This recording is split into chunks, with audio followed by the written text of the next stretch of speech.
Барилга барьж байгаа аж ахуйн нэгж иргэд аюулгүй байдлыг хангахын тулд заавал түр хашаа татах үүрэгтэй байдаг. За барилгын түр хашааны стандартын дагуу цагаан саарал өнгөтэй хамгийн багадаа 3 м өндөр байх ёстой байдаг байна.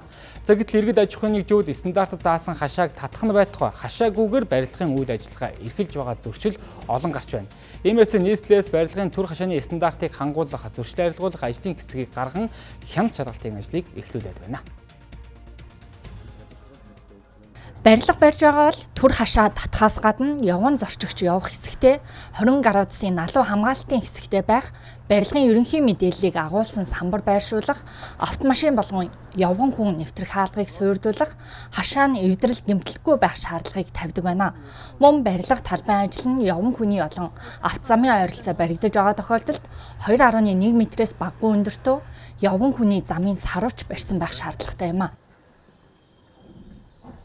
Улаанбаатар хотын ерөнхий менежер А31 дугаар тушаалаараа нийслэлийн төвийн 6 дүрэгт нийт 24-ний бүрэлдэхүүнтэй хяналт шалгалт болон орчны аюулгүйдийг хангуулахаар ажлын хэсэг маань бүрэлдэхүүнээр явж байна. Тус ажлын хэсэг маань 6 сарын 4-өөс одоо 5 хоногийн хугацаатаар одоо ингээд ажиллаж байна. Нийт 61 аж ахуйн нэгж байгууллагад орж 58 төрчил илэрсэн. Хот байгуулалт хотын стандартын зүгээс бол хотын стандартын зөвлөмжүүдийг хургуулж байгаа.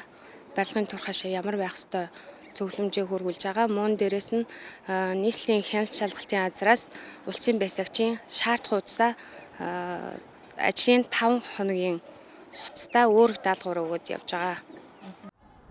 Барилгын хашаа нь стандарт норм хангаагүйгээс хотын өнгө үзэмжинд харшлаа зогсохгүй, орчны эрүүл аюулгүй байдлыг алдагдуулдаг. Иймээс хяналт шалгалтаар илэрсэн зөрчилд шаардах мэдээллийг хүргүүлж хугацаатай үүрэг даалгавар өгч байна.